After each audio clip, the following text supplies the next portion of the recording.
네, 김정은 북한 국무위원장이 군사 정찰 위성을 보유하는 것이 정당 방위권의 당당한 행사라고 말했습니다. 또 발사 이틀 뒤에 위성 개발을 담당한 기술자들과 기념사진을 찍고 자축 연회까지 열었다고 하는데요. 북한은 조만간 여러 개의 정찰 위성을 추가 발사하겠다고 밝힌 상황입니다. 예. 유엔 안보리는 북한의 군사정찰 위성 발사에 대응한 긴급 회의를 오는 27일에 개최할 방침이라고도 밝혔죠. 네, 관련 내용들 오늘 문성묵 한국국가전략연구원 통일전략센터장과 이야기 나누겠습니다. 센터장님 어서 오십시오. 네, 안녕하십니까. 예, 이 발언 먼저 짚어보겠습니다. 조선중앙통신이 보도를 했죠. 군사정찰 위성을 보유하는 건 정당한 방위권의 당당한 행사다. 김정은 위원장의 발언입니다. 이거 어떤 의미일까요? 정당 방위라는 걸 굉장히 강조를 했죠. 예. 그건 김정은도 이것이 불법이라는 걸 알고 있다는 사실입니다. 그러니까 아시다시피 유엔 안보리는요.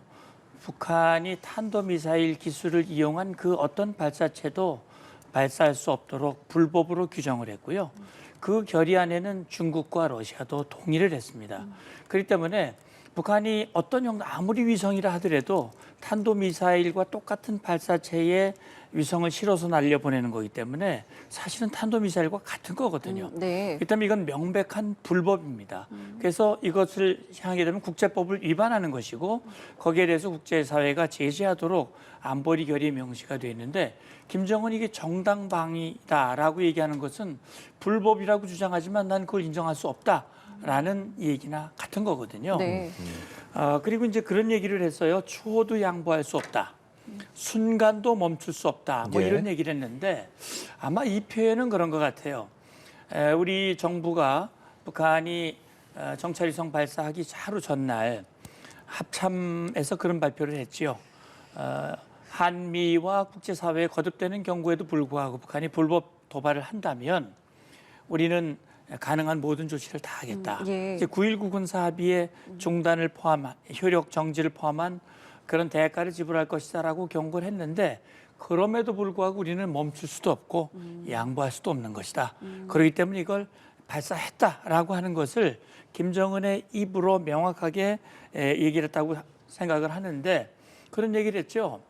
북한이 이제는 정찰 위성 발사를 통해서 주먹과 함께 눈까지 가지게 되었다. 그러니까 이제는 정말 강력한 힘을 완성하는 과정에 들어섰다라는 것을 강조하고 있고 앞으로 발사할 것도 다 정당방위고 불법이 아니라는 것을 미리 강조하려고 하는 그런 뜻으로 생각해 볼 수 명분을 있습니다. 지금 좀 찾고 있는 거군요. 그렇습니다. 그 지금 북한에서 보도된 내용들을 보면 북한 분위기 상당히 좀 고조된 것 같은 게 뭐 축하 연회도 열고 여기에 네. 뭐 딸 주애라던가 이제 리설주까지 다 왔다고 하는데 이런 분위기를 지금 좀 만드는 건 또 어떤 의미라고 보세요? 근데 김정은이 이런 날을 얼마나 기다렸겠습니까?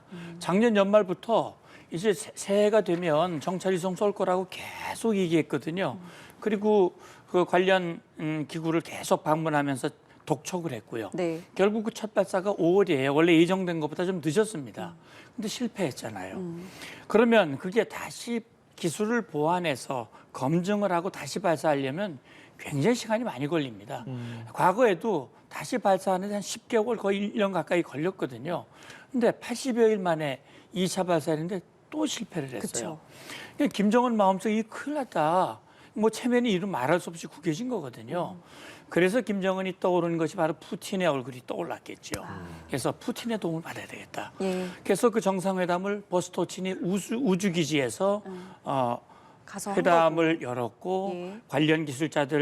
관련자들을 다 대동을 했고 결국 약속을 받아냈잖아요. 네, 그렇죠. 그러니까 그렇게 해서 1, 2차 기간과 똑같이 80여일 만에 3차 발사를 했고 일단 발사체 발사가 성공이 됐고 위성을 궤도에 올리는 데까지 성공을 했습니다. 그렇다면 김정은으로서는 이만큼의 성공도 부풀려서 그것이 자기의 업적으로 내세우고 싶은 그런 마음이 간절한데 이게 완성됐으니까 뭐 이건 어마어마한 축하죠. 작년 11월 18일 기억하실 겁니다.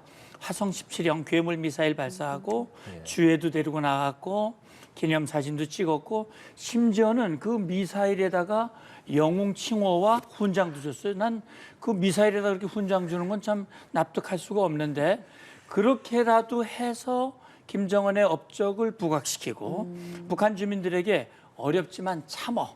이게 굉장히 필요한 거고 김정은의 업적은 최고야. 그러니까 이걸 막 자축을 하고 선전을 하고 주민들을 결속시키고 김정은 1인 충성을 강요하기 위한 그런 일련의 과정이고요. 제가 볼 때는요. 이렇게 함으로써 이 러시아의 그 행동에 대해서도 고맙고 축하하고 이런 것도 같이 좀 들어있는 것 같아요. 네. 자, 저희 말씀 중에 지금 속보 나온 부분 좀 말씀을 드리도록 하겠습니다. 한중일 외교장관 회의가 오는 26일 부산에서 열린다고 외교부가 공식 발표한 내용인데요. 한중일 외교장관 회의가 열리는 것은 지난 2019년 말 이후니까 약 4년 만이 되겠습니다. 이번 회의에서 외교장관들이 한중일 정상회담 개최 준비 등 3국의 협력 발전 방향 등에 대해서 논의할 예정이라고 하는데요. 추후로 들어오는 내용 있으면 계속해서 전해드리도록 하겠습니다. 네. 일단은 지금 말씀해주신 이 북한과 관련해서 러시아가 그렇다면은 정말 어느 정도 도움을 줬겠는가 이 부분에도 굉장히 좀 관심이 모아지는데 뭐 일각에서는 그렇게 큰 도움은 또 안 줬을 수도 있다 또 이렇게 얘기하시는 분들도 계시더라고요. 어떤 좀 생각 갖고 계세요? 도움을 준 건 분명한 것 같아요. 도움을 줬기 때문에 이번에 80여일 만에 발사에 성공을 한 것이거든요. 그런데 얼만큼 어느 수준으로 주었는지는 아마도 좀 지켜봐야 될 것 같습니다. 일단 발사체가 성공한 것만 해도 분명히 도움을 주었어요. 그래서 앞서 보도에도 나왔습니다만 국정원이 국회 보고를 통해서 발표한 내용은 지난번 1, 2차 발사에서 실패했던 그 내용을 그대로 적어서 러시아 측으로 보냈고 러시아가 그 내용을 분석을 해서 무엇을 보완해야 한다는 그런 데이터를 러시아와 북한 사이에 주고받았다라고 하는 정황을 포착을 했다라고 얘기를 하고 있습니다. 그건 말고도 러시아의 군용기가 평양에 도착하는 장면이 포착이 됐거든요. 이것은 말이죠. 이번 발사에 대한 결과를 함께 공동으로 분석하고 김정은이 말한 대로 앞으로 2차, 3차 계속 발사하겠다고 그랬거든요. 네. 그 과정에서 러시아가 어떻게 도움을 주고 어떤 협력을 할 것인지에 대한 협의를 이어나갔을 가능성이 저는 있다고 봅니다. 그래서 지금 러시아가 이만큼 줬을 것이다, 이만큼 줬을 것이다라는 추정은 가능하지만 아직은 구체적인 내용은 나오진 않고 있어요. 예. 그러나 이제 많이 주진 않았을 것이다라고 하는 내용은 그 러시아가 그동안 그런 행보를 보여왔기 때문입니다. 러시아가 무기를 팔긴 하지만 기술을 그렇게 주진 않거든요. 지금 우리 같은 경우는 방산 수출을 할 때 수출과 함께 기술이라든지 후속 주시 이런 것들을 다 묶어서 패키지를 주거든요. 러시아는 그렇게 하지 않아 왔고 심지어 북한이라 하더라도 김정은이 푸틴에게 3,000개의 컨테이너를 제공할 정도로 그렇게 성의를 다했으니 푸틴도 본인이 공언한 만큼 일정 부분은 도움을 줄 것이다. 그러나 이 북한의 정찰 위성 기술이 고도화되는 것이 러시아로서도 그렇게 썩 달가운 것만은 아닐 수도 있습니다. 왜냐하면 과거에 북한과 러시아의 관계가 좋은 적도 있지만 안 좋은 적도 있었고 네. 그런 부분들이 있기 때문에 아마 이런 것들을 염두에 둔 러시아의 행보가 있지 않았을까 추정을 해봅니다. 예, 그렇던 러시아가 뭐 북한의 위성 개발을 도울 것이다 이런 푸틴 대통령의 발언이 있어서 그 당시에 북러 회담 당시에 상당히 또 화제가 됐었잖아요. 사실 그렇기 때문에 이번에 러시아가 도와줬을 것이다라는 게 국제사회에서 기본적인 인식인데 러시아는 계속 그런 주장은 근거가 없다 이렇게 부인을 하고 있거든요. 부인하는 이유는 뭘까요? 근데 러시아 측이 발표한 그 발표낸 워딩을 예. 그 말을 좀 잘 봐야 될 것 같아요. 그 증거가 없다고 그랬거든요. 불법 기술 협력 근거가 없다 그랬어요. 예, 예. 불법 기술 협력을 한 적이 없다 이렇게 얘기한 게 아니고 불법 기술 협력에 근거가 없어. 그러니까 내놔봐, 증거가 있으면 한번 얘기해봐 하는 얘기거든요. 그러니까 불법 기술 협력 자체를 부정하지는 않고 있는 거예요. 그거는 부정을 한다는 거는 푸틴이 말한 걸 스스로 부정하는 거거든요. 그렇게 되는군요. 푸틴이 분명히 북한의 정찰 위성 성공을 돕겠다고 공개적으로 얘기를 했는데 그런 거 없어 그러면 그걸 부정하는 것이기 때문에 아마 그렇게 말할 수는 없어요. 그러니까 근거 내놔봐. 근거 있어 한번 내놔봐. 입증해봐라고 얘기를 하는데 그 입증하기는 쉽진 않을 거예요. 그러나 어쨌든 여러 가지 정황 증거들이 굉장히 많기 때문에 그건 아마 앞으로 계속 추적을 하다 보면 분명히 나올 것이고요. 저는 거기에 대해서 반드시 러시아와 북한에게 반대급부, 다시 말하면 상응한 제재 조치나 불이익이 가해져야 된다고 생각합니다. 그 기술이 어느 정도인지를 확인하기 위해서는 이제 결과물, 그러니까 뭐 사진이나 영상들을 보면은 단번에 알 수 있을 텐데 이거를 과시하기 위해서라도 보여줄 것이다라는 또 의견이 있는가 하면 기술의 노출 측면 때문에 다 보여주진 않을 것이다. 뭐 이런 측면도 있던데 어떻게 좀 생각하세요? 이 김정은 마음이 굉장히 급했나 봐요. 그러니까 뭐 괌의 특정 기지를 이미 촬영을 했다라고 얘기를 했는데 영상은 공개 안 했거든요. 네. 그 말을 뭐 사실 신뢰하기는 어려워요. 그러나 두 가지 말씀하신 대로 측면이 있을 거예요.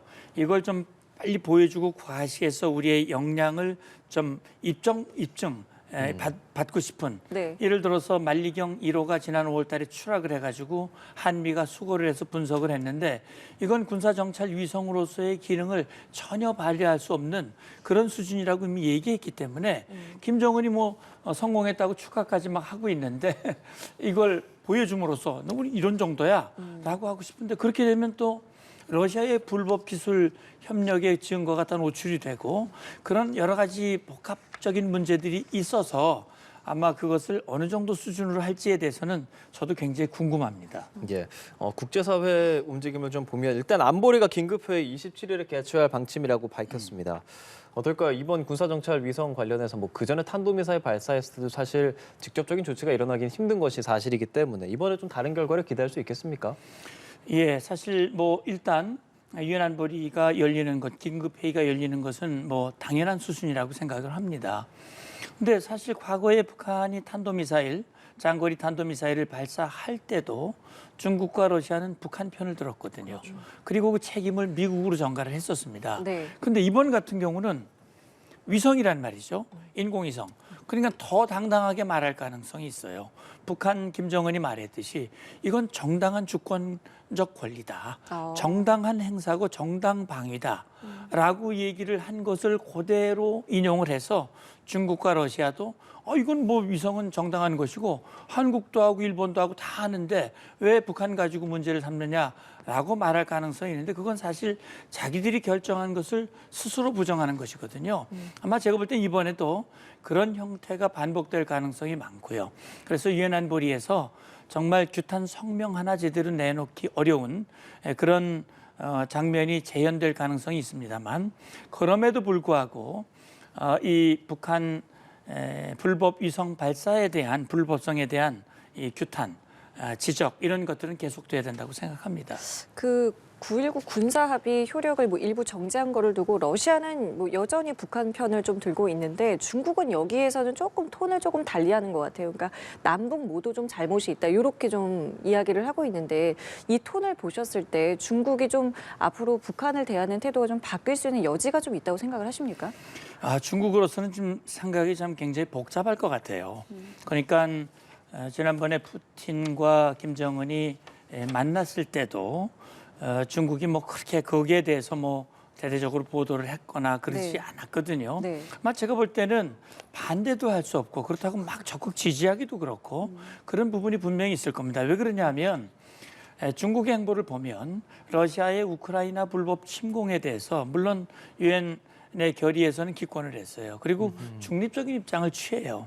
그러니까 중국 입장에서는 러시아와는 달리 러시아는 불법 침공의 주인공이고 당사자고 이번 인공위성 발사에도 직접 불법 행동에 자기가 도와주는 조력자가 됐지만 예. 중국은 거기에 발 담그고 싶지는 않은 마음이 있을 거예요. 왜 그러냐면 중국 입장에서는 미국과의 관계를 잘 유지해야 할 필요가 있습니다. 지난번에 시진핑이 이 바이든 대통령과 만났습니다만 어쨌든 미국과의 관계를 적절히 유지해야 할 필요가 있는 것이고 특히 중국의 관심은 유럽, EU의 관계, 국제사회의 관계 이런 것들이 있기 때문에 중국은 조금 러시아보다는 좀 덜 적극적인 모습을 보이고 있고요. 그래서 이번 우리 한국의 조치, 다시 말하면 9.19 일부 효력 정지를 러시아는 보복이라고 얘기했는데 이건 말도 안 되는 얘기거든요. 이건 뭐 러시아가 너무 도를 넘은 것이고 자기의 불법을 정당화하기 위한 그런 얘기라고 생각이 되고 제가 볼 때는요. 중국은 이제까지 늘 양비론을 주장을 했습니다. 예. 양쪽이 다 잘못하고 있다. 북한도 잘못하고 한미도 잘못하고 있으니 이걸 얘기를 하고 있는데 네. 아마 그 입장을 단숨에 바꾸지는 않을 거예요. 그래서 겉으로 드러나는 거는 어쨌든 북한 편을 들면서 적절히 북한이 중국으로서는 또 전략적 자산이기 때문에 관리를 해나가되 한국과의 관계도 적절히 유지하는 선에서 좀 이 중간적인 자세를 취할 가능성은 있다고 생각합니다. 그럼 센터장님 저희가 조금 전에 이제 속보로 전해드린 게 내일 모레 부산에서 한중일 외교장관 회의가 열릴 것이다라는 공식 발표 내용을 좀 전해드렸잖아요. 아무래도 그렇게 되면 뭐 한국과 중국 간의 양자 간에도 또 이야기할 수 있고 정상 회의에 대한 이야기까지 나올 텐데 이 대북 문제까지도 의제로 충분히 나올 수 있는 부분이겠습니까? 당연히 그렇게 돼야 된다고 봅니다. 오늘 아침 보도에서 봤을 거예요. 6.25 전쟁 당시 이곳에 와서 이제 사망한 중국군 전사자 유해를 우리가 발굴을 해서 중국 측에 전달을 하고 있거든요. 우리는 중국과의 관계 개선, 신뢰 유지와 회복을 위해서 나름 최선의 노력을 다 하고 있어요. 중국은 또 그 유해를 가지고 가서 아주 적극적으로 홍보를 합니다. 정권과 항미 원조의 그 업적 이런 것들을 홍보하는데 사용을 하거든요. 저는 그렇게 생각을 합니다. 어차피 중국은 안보리 상임이사국이고 우리 한반도와 접경하고 있는 나라이기 때문에 중국이 한반도 안보와 평화와 북한의 이런 행동에 대해서 정말 책임 있는 조치를 취해야 된다고 봐요. 그러니까 한국과 중국 사이의 외교 안보 문제에서 가장 핵심적인 사안이 북한 핵 문제, 미사일 문제, 위성 발사도 포함되겠죠. 이런 문제들에 대해서 중국이 안보리 결의에 찬성했던 국가로서 정말 제대로 역할을 좀 해줬으면 좋겠다.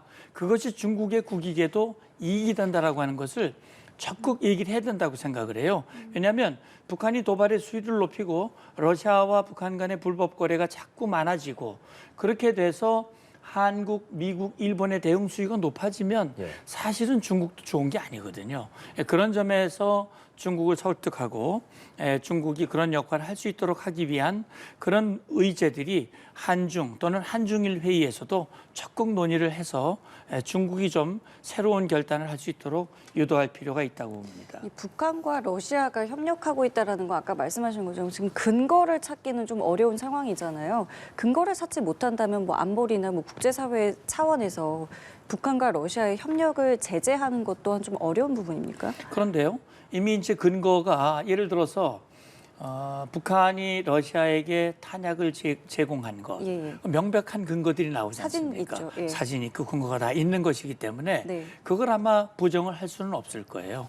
그런 부분에 대해서는 명확히 근거를 가지고 안보리 차원에서야 뭐 러시아가 상임이사국이니까 추가 결의가 어렵겠죠. 네. 그렇다면 지금 러시아의 우크라이나 불법 침공에 대해서 EU라든지 국제사회가 제재를 가하고 있지 않습니까?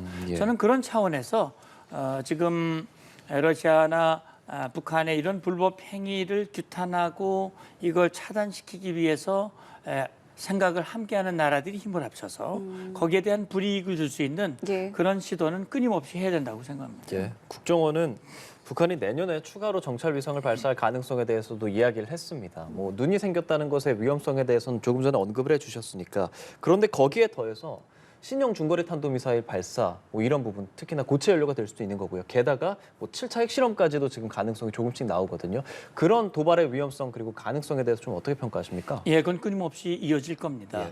이제 북한이 지금 추진하고 있는 뭐 2021년 8차 당대회 때 5대 국방 과업을 얘기했는데 그 중에 하나가 이제 정찰 위성이 들어가 있고요. 또 한 가지는 미사일을 고체화, 특히 이제 ICBM 미국에 도달하는 대륙간 탄도 미사일의 연료를 고체로 만들겠다. 이 얘기는 뭐냐면 기습 발사 효과를 높이겠다는 겁니다. 액체 연료 같은 경우는 여러분 누리호 발사 때도 보지만 연료를 주입하는데 상당히 시간이 걸리기 때문에 사실 그 발사가 기습적으로 이루어질 수가 없어요. 그렇다면 사전에 요격이라든지 사전에 타격을 당한다든지 아니면 요격을 당한다든지 그렇게 되면 뭐 목표 달성하기가 어려우니까 그 자체를 고체화시키는데 북한이 단거리 미사일, 요즘 얘기하는 KN-23, 24, 25 이런 우리를 향한 단거리 미사일은 다 고체화가 됐어요. 언제든지 기습 발사가 가능합니다. 네. 그리고 화성 18 그래서 미국을 타격하기 위한 ICBM도 화성 18 발사가 이루어졌단 말이죠. 예. 근데 중거리 다시 말하면 일본이나 구암이나 하와이나 이런 것을 타격하기 위한 중거리는 아직 고체화가 안 됐어요. 이 고체화를 하기 위한 시도를 계속하고 있고 최근에 동창리 미사일 발사장에서 고체 네. 실험이 성공했다고 발표가 됐거든요. 네. 이것까지 다 된다면 결국 단거리, 중거리, 장거리 다 고체화가 되고 기습 발사가 가능한 수준이 되고 펀치력이 높아지고 눈을 가짐으로써 정확도가 높아진다면 그건 한국, 일본, 미국에게도 큰 위험이 될 수 있는 거거든요. 그 수준에 도달하기 위해서 김정은은 끊임없이 노력을 할 것이고 거기에 러시아가 불법 도움을 줄 것이고 그런 상황을 우리는 좌시할 수가 없는 것이죠. 그렇기 때문에 지금 9.19 일부 효력 정지라는 결단을 내린 것이고 네. 그 외의 모든 가능한 조치들을 지금 취하고 있는 겁니다. 다만 좀 우려되는 부분이 이제 이 파기, 아까 말씀하신 일부 조항 파기 이후에 북한이 어떤 도발을 또 해올 것이냐, 뭐 다양한 시나리오들이 좀 있던데 어떤 게 좀 유력하다고 보시고 여기에 대한 우리의 대응은 또 어떻게 준비가 좀 돼야 된다고 생각을 하시는지요? 네, 이제 북한은 틀림없이 도발을 할 겁니다. 왜 그러냐면 어제 국방성 발표에도 나왔지만 우리 대한민국의 조치는 실수라고 얘기를 했어요. 그리고 앞으로 이루어지는 군사적 충돌의 책임은 남측에게 있다라고 하는 얘기인데 자기들이 도발 안 하면 충돌이 일어날 일은 전혀 없는 거거든요. 자기들이 이제 도발할 거예요. 왜 그러냐면 그렇게 함으로써 남측의 결정이 실수였다는 걸 입증시키고 싶을 거예요. 네. 그러나 그렇게 하는데 고민이 있습니다. 어떤 고민이 있느냐? 과거에 말이죠. 2010년 같은 경우 연평도 포격 도발이 있었죠. 그 외에도 1, 2차 연평해전이 있었습니다. 그때 자기들이 기습 도발을 하긴 했지만 엄청나게 얻어맞았어요. 그래서 앞으로도 그런 원점이 노출되는 도발을 하면 이게 도발을 했을 때 효과가 크고 피해는 최소화돼야 되는데 이 효과는 별로 크지 않고 피해가 커지면 김정은의 체면이 완전히 구겨지게 되고 예. 목표가 이루어지지 못하는 것이거든요. 그래서 그럼 원점이 노출되지 않은 도발이 뭘까 생각해 보면 2015년에 이제 목함지뢰 살짝 심어놓고 도망가는 그런 형태의 도발, 그다음에 무인기 띄우는 도발, 그다음에 사이버 테러, 그리고 뭐 많은 그 해안에서 포사격하고 막 훈련을 미사일 발사를 많이 함으로써 긴장을 고조시키고 그걸 말로 이제 막 계속 긴장을 고조시켜서 분위기를 띄우는 그런 형태의 도발을 할 가능성이 충분히 있고요. 그런 부분에 대한 대응이 우리가 필요하다고 봅니다. 예, 알겠습니다. 우리 군은 뭐 내일부터 한미일 연합훈련도 하면서 대응태세, 감시태세 강화하겠다고 밝힌 상황이고요. 외교부는 이런 효력 정지의 배경 등등에 대해서 관련국에 대해서 충분히 설명하겠다 이런 이야기하고 있습니다. 우리나라 정부 측면에서나 국방 측면에서 어떤 식으로 좀 나아가야 한다고 보세요? 예, 그렇습니다. 기본적으로 우리 대한민국의 기본 입장은 우리는 공격을 위해서 뭘 하는 게 아니지 않습니까? 결국 북한이 정찰 위성 도발은 우리에 대한 감시 정찰 역량을 높여서 자기들이 가지고 있는 탄도미사일 또는 각종 타격 수단으로 우리를 공격하겠다는 것이기 때문에 그런 움직임을 사전에 파악하기 위해서 그동안 손발이 묶여 있었던 접지역 지역에서 정찰 역량을 높이는 것. 이건 매우 당연한 조치고 방어적인 조치예요. 그래서 이 조치를 관련국에게 충분히 설명하고 특히 중국에 대해서도 네. 또 러시아에 대해서도 이런 설명을 함으로써 우리의 조치는 정당한 것이고 북한의 조치가 불법적이고 호전적이고 공격적이다라고 하는 것을 외교적인 역량을 최대한 동원을 해서 노력하는 것 이것이 필요하고요. 우리 국민들에게도 또 북한에 대해서는 강력한 메시지를 주는 이런 소통의 노력도 같이 필요하다고 봅니다. 예, 알겠습니다. 오늘 말씀 여기까지 함께하겠습니다. 지금까지 문성묵 한국국가전략연구원 통일전략센터장과 함께했습니다. 오늘 말씀 감사합니다. 감사합니다.